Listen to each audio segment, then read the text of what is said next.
오늘 우리에게 주시는 하나님의 말씀, 신약성경 빌립보서 2장 5절에서 11절까지 말씀입니다. 신약성경 빌립보서 2장 5절에서 11절까지 말씀, 우리 말씀을 교독하면서 봉독하도록 하겠습니다. 빌립보서 2장 5절에서 11절 말씀 교독합니다. 너희 안에 이 마음을 품으라. 곧 그리스도 예수의 마음이니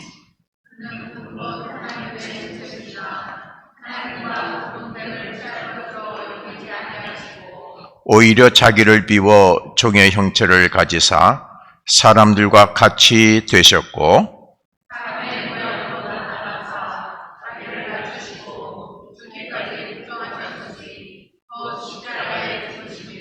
이러므로 하나님이 그를 지극히 높여 모든 이름 위에 뛰어난 이름을 주사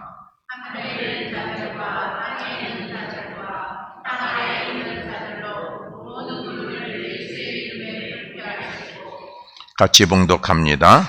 모든 입으로 예수 그리스도를 주라 시인하여 하나님 아버지께 영광을 돌리게 하셨느니라. 아멘. 할렐루야. 오늘 제단에 오셔서 또 가정에서 제단을 쌓고 영상으로 또 이렇게 같이 예배드리는 여러분 모두에게 하나님께 예배드리는 여러분에게 하나님께서 언약하신 말씀, 내가 너희에게 구원을 보이리라, 또 하나님의 말씀으로 축복을 약속하신 그 약속의 말씀이 여러분의 삶에서 구체적으로 이루어지고 역사되기를 주의 이름으로 축복합니다. 저는 오늘 본문을 중심으로 예수님 마음이라는 제목으로 말씀을 증거하려고 합니다. 우리 주보함 옆에 필경대 위에 십자가가 있습니다. 나무판에 못으로 십자가를 만들었습니다. 365개의 십자가를 박아서, 못을 박아서 십자가를 만들었는데 그 아래에 쓰여진 성경 구절이 오늘 빌립보서 2장 5절 이하의 말씀입니다. 오늘 말씀은 크게 두 부분으로 나누는데 5절에서 8절까지는 예수님이 십자가를 지시는 이유에 대해서 되어져 있고, 그 다음에 9절부터 11절은 그 십자가를 지신 예수님에게 대해 하나님께서 어떻게 대응하셨는가가 기록이 되어져 있습니다. 그래서 저기에 목각에 있는 그 십자가 목각에 있는 성경 말씀은 예수님이 십자가를 지신 그 부분에 대해서만 2장 5절에서 8절까지만 아래 기록을 했습니다.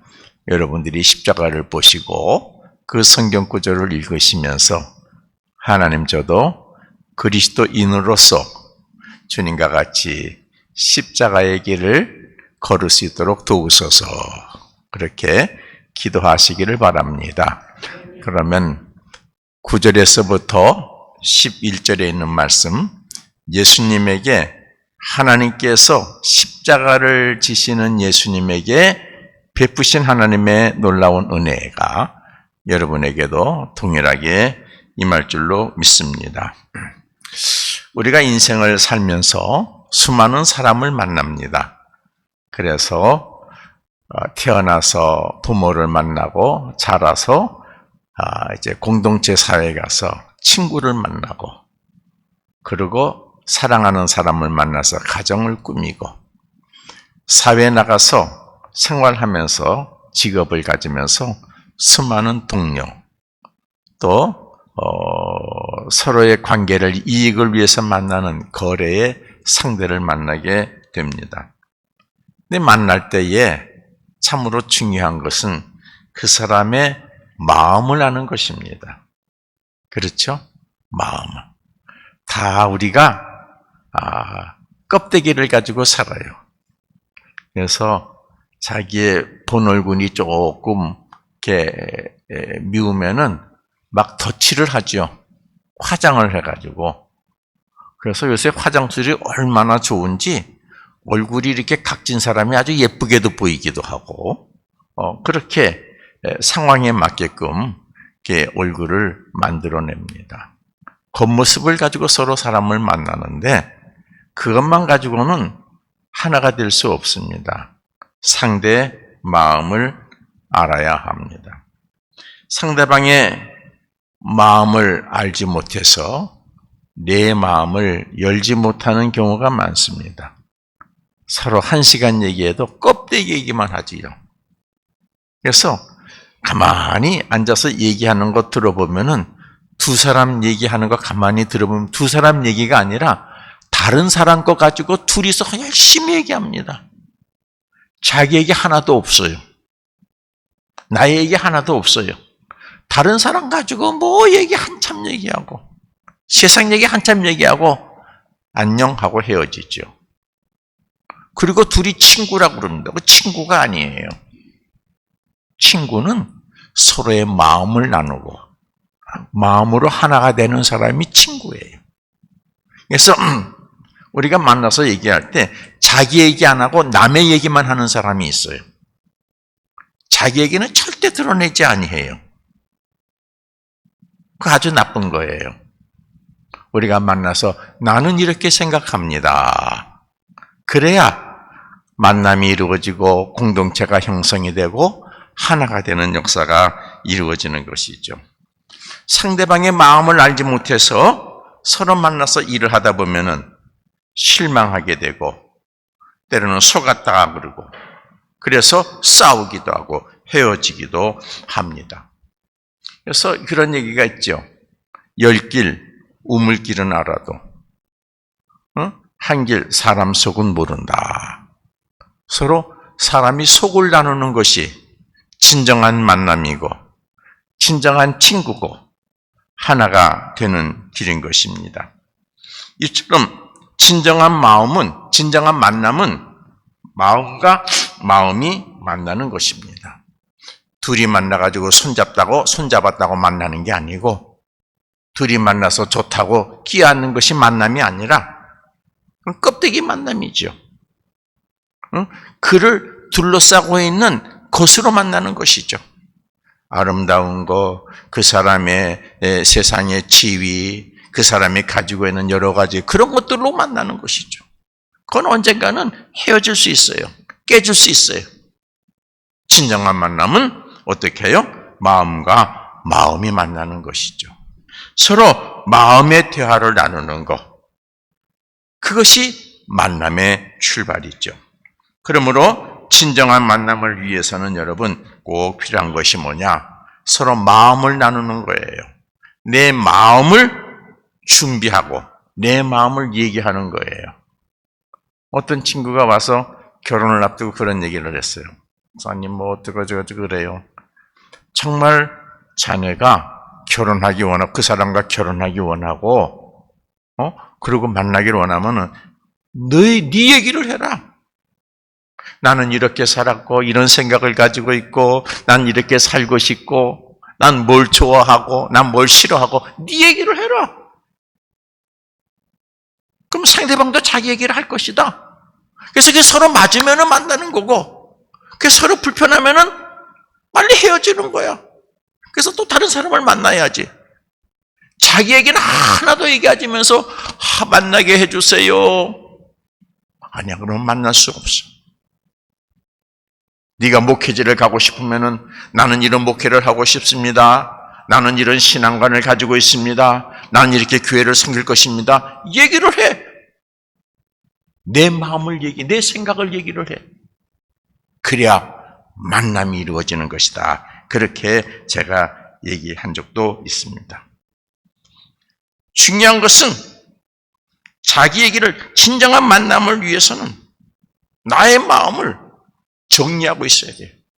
그걸 얘기해야 돼요. 나의 인생관, 나의 세계관, 나의 직업관, 나의 신앙관 얘기해야 돼요.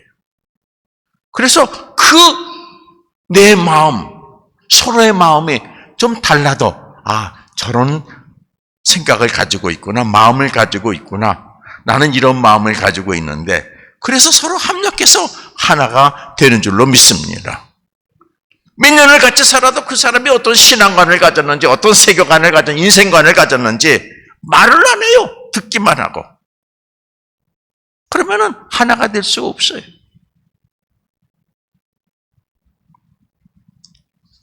먼저 자신의 마음을 열어야 만남이 이루어질 수 있습니다. 여러분, 그 만남을, 진정한 만남이 이루어지는 걸 뭐라 그래요? 그걸 신뢰라 그래요, 신뢰. 그렇죠, 신뢰. 우리 종교적인 용어로는 믿음이라 그래요.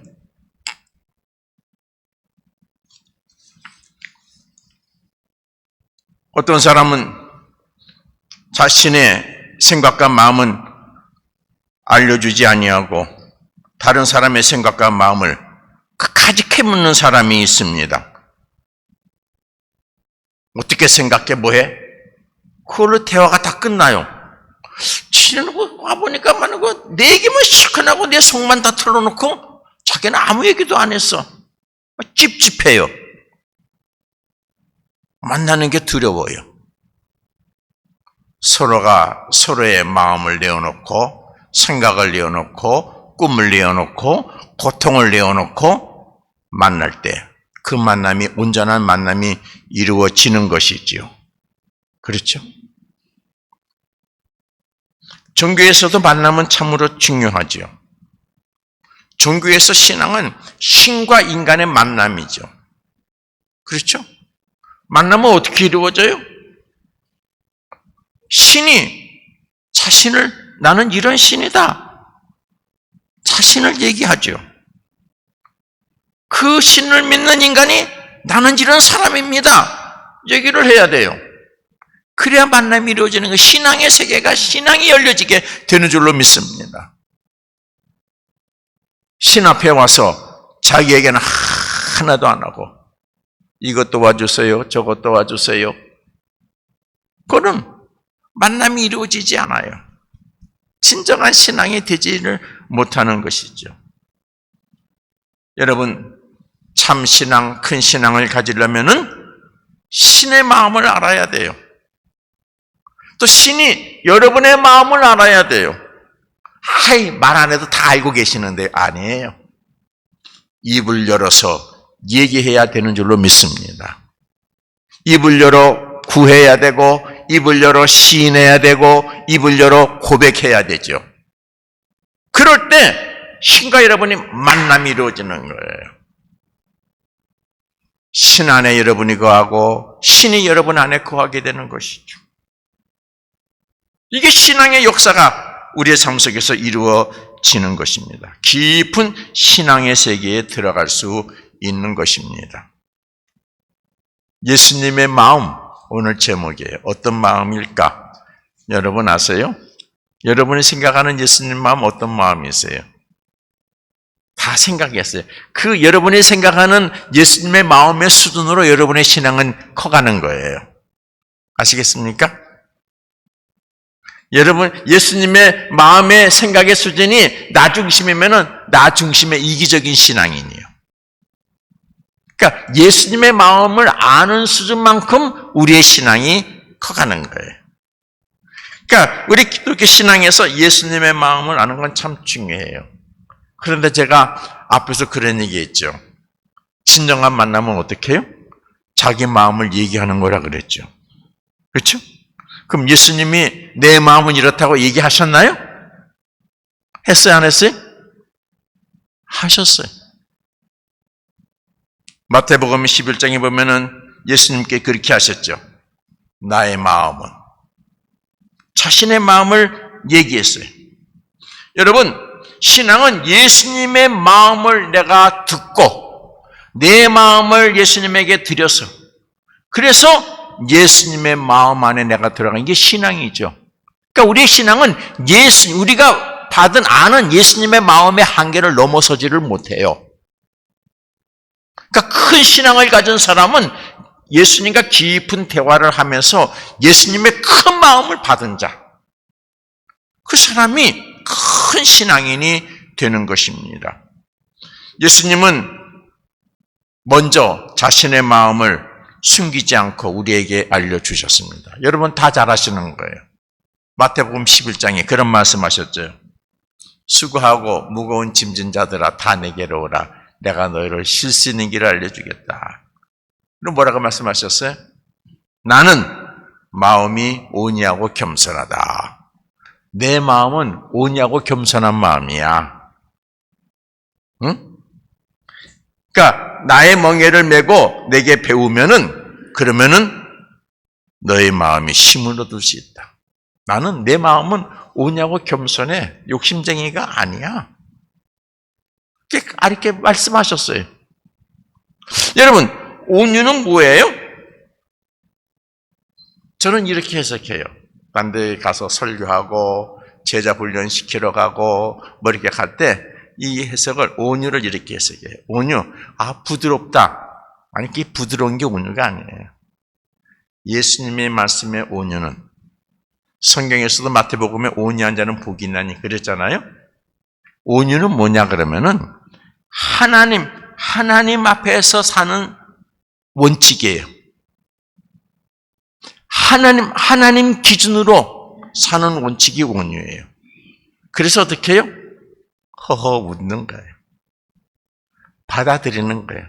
그래, 그럴 수 있어. 큰 마음 받아들이는, 이게 온유한 마음이에요. 이 사전적으로 온유는 부드럽다고 생각하니까 모든 거 다 부드럽게 좋게 좋아. 그게 아니에요. 하나님 원칙에서 뜻을 굽히지 않고 서 있는 것이 온유예요. 아무리 속상한 일이 있어도 네가 참아야지. 그러니까 참는 게 온유. 어떤 사람이 욕심을 가지고 나를 꼬셔도 아니, 하나님의 뜻의 길을 가지. 그게 온유예요. 그러니까 하나님과의 관계에서 하나님의 뜻을 굽히지 않고 사는 것이 온유. 겸손은 뭐냐? 사람과의 관계에서 사람을 업신여기지 않고 사람을 나보다 존귀 여기는 게 겸손이에요. 여러분, 사람에게 이 무조건 머리 숙이는 거, 때로는 겸손이 될 수도 있지만 굴종이 될 수도 있어요. 그렇죠? 잘 보이려고. 그게 겸손이 아니에요. 겸손은 뭐냐? 상대방에서, 사람 사이에서 나보다 귀하게 여기고 그를 나보다 존귀하게 여기는 걸 찾아내는 것이 겸손이에요. 높여드리는 게 겸손이에요. 아시겠습니까? 그러니까 나는 오냐고 나는 하나님 앞에서, 하나님의 뜻 앞에서는 나는 절대 흔들리지 않고 자라나고 그러나 치우치지 않고 나는 간다. 니들이 나를 팔아먹어도 나는 하나님의 뜻이라 그러면 그 길을 간다. 화내지 아니한다. 이 온이요. 겸손. 하나님이 나를 이 세상에 그리스도로 보냈으니, 대속물로 보냈으니 내가 그 일을 감당하기 위해서는 너희들이 어떤 잘못과 불법 행해도 내가 그것을 다 안고 내가 책임지고 간다. 겸손. 그래서 오늘 본문은 뭐냐? 빌립보서 2장, 오늘 본문에 있는 말씀은 예수님의 말씀이 아니라 사도 바울이 빌립보 교인들에게 예수님에 대해서 말씀하는 거예요. 뭐라고 가르쳐 주신 말씀이에요? 예수님이 가르쳐 주신 이 온유 말고 겸손의 관계, 사람과의 관계에서 예수님은 어떤 분이셨냐는 것을 가르쳐 주시는 말씀이죠. 예수님이 사람과의 관계에서 갖는 원칙, 실천하는 겸손의 마음을 가르쳐 주시는 것을 사도 바울이 빌립보 교회에 가르쳐 준 얘기가 오늘 본문의 말씀입니다. 제가 오늘 본문을 다시 한번 읽어보겠습니다. 5절, 너희 안에 이 마음을 품으라. 그리스도 예수의 마음이니. 자, 나는 오냐고 겸손하니에서 겸손에 관한 부분을 이렇게 지금 말씀하는 거예요. 나는 너희 안에 이 마음을 품으라. 곧 그리스도 예수의 마음이니 예수의 마음인 겸손의 마음을 품으라. 그는 그 겸손이 어떤 겸손이냐? 그는 근본 하나님의 본체시나 하나님과 동등됨을 취할 것으로 여기지 아니하시고 그랬어요. 그는 근본 존재는 뭐예요? 최고의 존재이다. 신이시다. 그런데 그는 최고의 존재고 신이지만은 그 최고의 폼을 잡지 아니하고 신의 폼을 잡지 아니하고 어떻게? 7절 오히려 자기를 비워 종의 형체를 가지사 사람들과 너희들과 같이 생활하셨다. 그래. 어디 봉사로 갔는데 사장하고 직원이 같이 갔어요. 사장이니까 어떻게 해요? 가가지고 손에 흙을 묻히기 싫으면 안 묻혀봤으니까 어떻게 해요? 뒷짐 주고 가면서 직원들 보고 아유 수고하네. 아유 그래 물 떠다 줄게 수고하네. 안 묻혀요. 그리고 봉사 갔다 왔다 그래요. 아니죠. 봉사하는 데 가서 감독하고 온 거죠. 봉사하고 온 건 아니에요. 그렇죠? 봉사하는 자리에 가서 사장의 역할을 하고 온 거예요. 회사에서 사장의 역할이나 봉사하는 자리에서 사장의 역할은 똑같습니다. 오늘 이 말씀으로 비교해서 말씀한다면 사장이 봉사 갔어요. 걷어붙이고 같이 작업복 입고 다른 직원들보다 더 힘들게 삽들고 삽질하고 어깨 메고 왔다 갔다 하는 거예요. 아이 사장님 아니 나 지금 여기 봉사하러 왔는데 방해하지 마. 그렇죠. 사장이 드리니까 이거 사장님 제가 들게요. 아니 지 거라 들지 왜 사장님 걸 왜 자기가 들어? 잘 보이려고. 그렇잖아요. 자기가 들고 하면 되는 거잖아요. 사장님 제가 들게요. 아유 무거우신데. 그래, 아니요. 봉사로 왔잖아요 사장이. 그거 어떻게 해요? 작업 벗기고 무거운 거 들어야죠 같이. 사장이나 직원이나 똑같은 봉사자로서 고통의 자리에서 같이 고통을 나누는 것이죠. 그것이 진정한 봉사죠. 그렇죠? 그게 아름다운 거 아닙니까? 그래요. 예수님은 그렇게 우리를 섬기셨어요. 뭐라고 하셨어요? 자기를 비워 조의 형체를 가지사 사람과 같이 되셨고 인간의 모습으로 인간의 고통을 그대로 감당하셨대요. 여러분 참 기독교 신앙의 삶이 뭐예요? 땅에 고통 당하는 사람의 눈높이가 아니라 그들과 같이 그들의 고통을 같이 나누면서 그들의 아픔을 같이 아파하고 눈물 흘리는 것이 기독교 신앙이에요.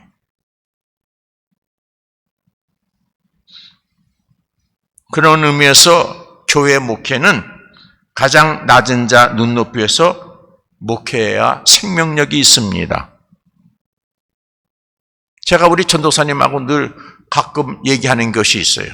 우리 프로그램 할 때 가장 어려운 사람, 가장 힘든 사람의 기준에서 프로그램을 해야 된다. 꼭 굳이 그렇게, 아니, 그렇게 해야 된다. 어렵고 힘든 사람이 불편하지 아니하도록 그 기준에서 모든 프로그램을 해야 된다. 가진 자, 권사님, 어느 권사님 중심, 어느 집사님 중심으로, 아니요. 그건 이미 교회가 망하기 시작하는 거예요. 교회는 그리스도 중심, 예수님 중심, 예수님의 마음을 가지고 사는 것이 교회예요. 예수님의 마음이 뭐예요? 나는 겸손하니 내게 배우라. 어떻게 하셨어요? 자기는 신이지만은, 최고 존재이지만은 다 내려놓고 자기를 비워서 어떤 모습 가졌다고요? 종의 형체를 가지사 사람과 같이 되셨고 죄인들처럼 사시고 죄인의 집에 가서 먹고 마시고 그래서 그들이 예수님과 하나가 돼서 나도 예수님 믿겠습니다. 삭개오처럼, 레위처럼. 그래서 예수의 제자가 되잖아요. 마태가 그렇게 예수의 제자가 됐어요. 삭개오가 그렇게 예수님을 따라갔어요. 그게 교회의 삶이요. 여러분, 교회가 너무 화려해가지고 가난한 사람이 들어오기가 좀 부담스러운 거. 교회 아니요, 그거는. 물론 화려해야죠. 없는 사람이, 물론 부자도 편안히 들어와서 예배드리고 갈 수 있는 자리가 그리스도의 몸인 줄로 믿습니다. 교회는 그리스도의 몸이요. 그러므로 교회는 예수의 마음이 있어야 되는 것입니다. 아시겠어요? 예수의 마음은, 나의 마음은 오냐고 겸손하니, 나는 오직 하나님만 바라보니, 나는 내 모든 것들을 내려놓고 가난하고 고통당하는 자, 종의 형체를 가져 사람과 같이 되는 것. 그것이 교회에 살아있어야 되는 줄로 믿습니다. 예수님은 어떻게 하셨어요? 네가 고통당하고 있구나. 그걸로 끝나지 아니하셨어요. 그들의 고통을 대신 지셨어요. 그렇죠? 그 예수의 삶이요, 예수의 마음이요, 겸손이요. 수고하고 무거운 짐진 자의 무거움을 대속해주는 삶을 살았어요. 억울한 자의 억울함을 대신 받아주는 삶을 살았어요. 자기는 중보자래요. 대신 하나님, 이 사람이 억울하답니다. 야, 내가 바쁘니까 너희들 내 이름으로 기도해. 너도 내 이름으로 하나님께 기도하면 하나님께서 들어주신다. 세상적으로 사람에게 무시당할 수 있는 삶을 살았어요. 이 예수의 마음이에요. 여러분, 예수 믿는 사람에게서 예수의 마음이 없어져 버리면 그리스도인이 아닙니다. 교회가 그리스도의 몸인데 이 교회에서 예수의 마음이 사라져 버리면 교회가 아니요. 예? 이거 좀 잘못해도요, 예수의 마음을 가지고 대하시기를 바랍니다. 해림교회가 예수의 마음을 가지고 있으면 주변에 수많은 사람들이 교회에는 다니지만은 갈등하는 교인들이 얼마나 많아요. 한국의 가나안 교인이 200만이 넘는데요. 가나안 교인이 뭐예요? 교회는 교회지만은 교회 안 나가는 교인. 응? 왜? 교회가 교회답지 못해서 교회 안 나가는 교인 200만이 넘어요.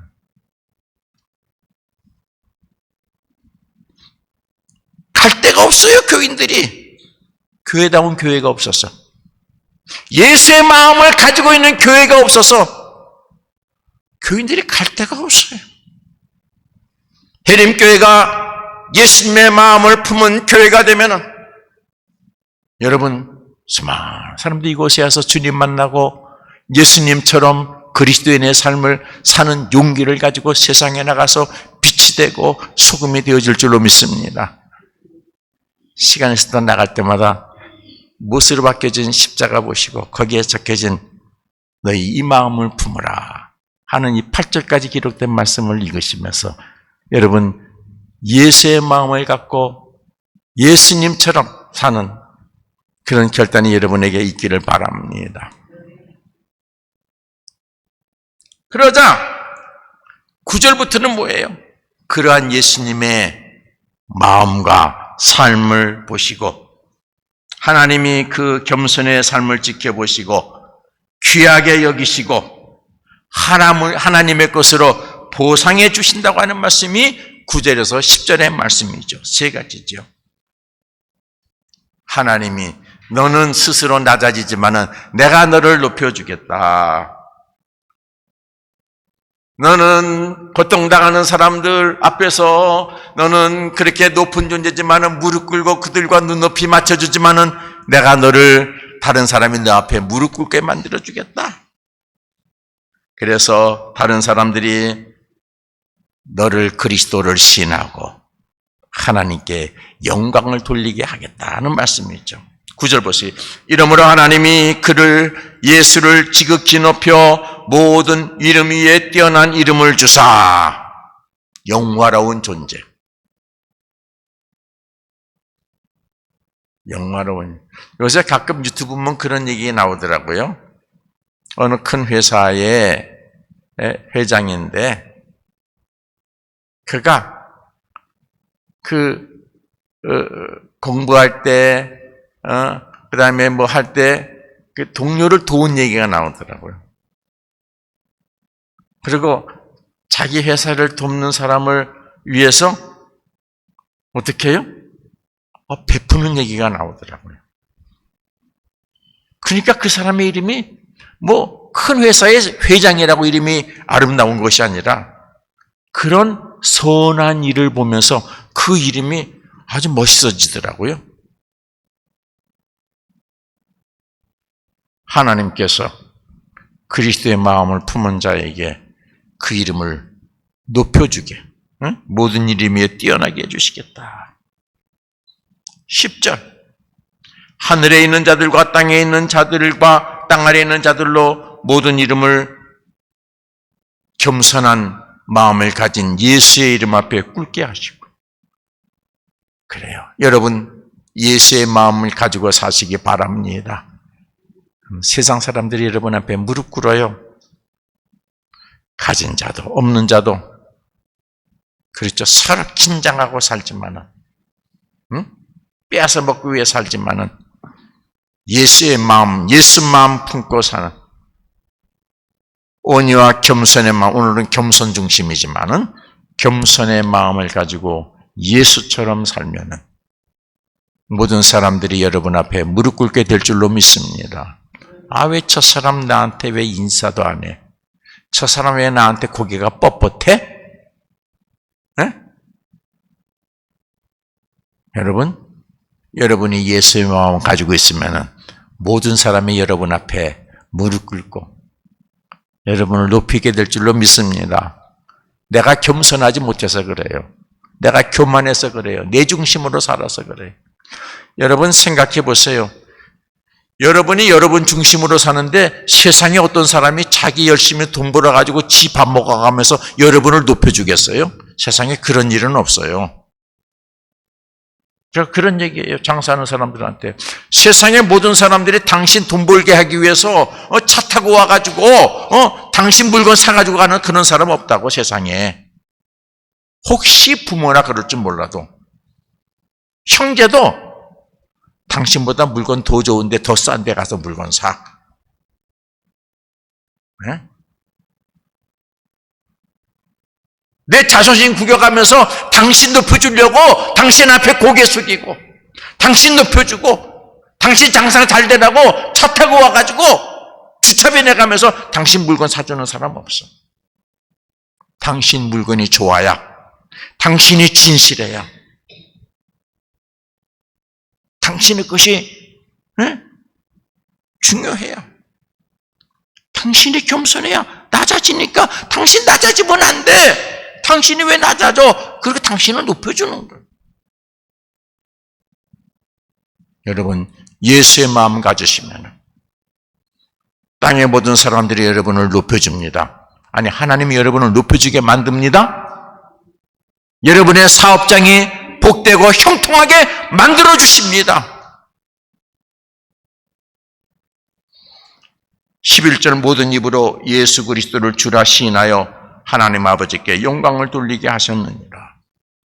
모든 사람이 하나님께 영광을 돌리게 만들어주신다. 여러분, 우리 해림교회가 예수님 마음 가지고 있으면 모든 교인들이 서로에게 겸손의 마음을 가지고 섬기면 하나님께서 해림교회를 통해서 영광을 나타나게 해 주실 줄로 믿습니다. 예수를 믿는다는 것은 예수의 마음과 내 마음이 만난다는 것이죠. 아, 내가 이제 예수의 마음을 알았으니까. 아니요. 여러분의 마음도 예수님에게 드려야 돼요. 예수님 자기 마음을 얘기하셨잖아요. 나는 마음이 오냐고 겸손하다. 바울이 이 겸손의 마음이 이런 것이다 알려줬잖아요. 여러분 마음 드려요. 하나님, 예수님 내 마음은 이래요. 못돼 먹었어요. 고집쟁이에요. 미안해요. 그래. 고쳐야지. 제가 예수님 이렇게 하려고 그러는데 너무 힘들어요 지금. 그래, 뭐가 힘든데? 기도해. 내가 도와줄게. 여러분의 마음을 예수님에게 드리시기를 바랍니다. 솔직한 마음을 드리세요. 왜 가식적인 마음을 드리세요? 만남이 이루어지지 않아요. 절대 이루어지지 않습니다. 사람이 한 번은 속고 두 번은 속아요. 세 번, 네 번은 안 속아요. 마음을 딱 닫고 삽니다. 아시겠어요?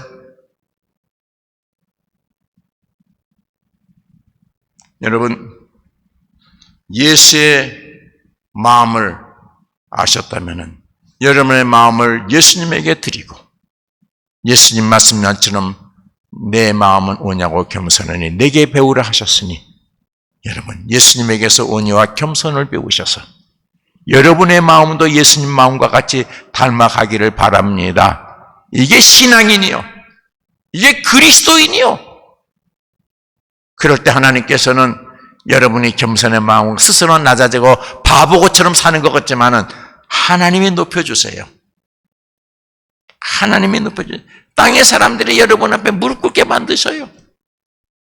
여러분의 삶을 통해서 하나님의 영광이 나타나게 해 주실 줄로 믿습니다. 하나님이 책임져 주십니다. 세상 사람들은 여러분을 우습게 봐도 하나님이 책임져 주세요.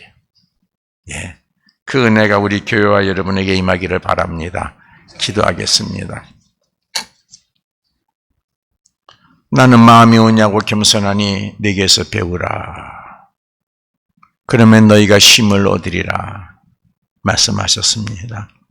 여호와 하나님, 해림교회가 예수님 그리스도의 몸이니 예수님 마음 가지고 살게 하여 주옵시고 우리가 그리스도인이라고 말하니 그리스도의 마음인 예수님의 마음 우리가 가지고 우리의 마음을 예수님에게 드리고 예수님의 마음을 닮아서 하늘의 복을 받는 인생을 살게 하여 주옵소서.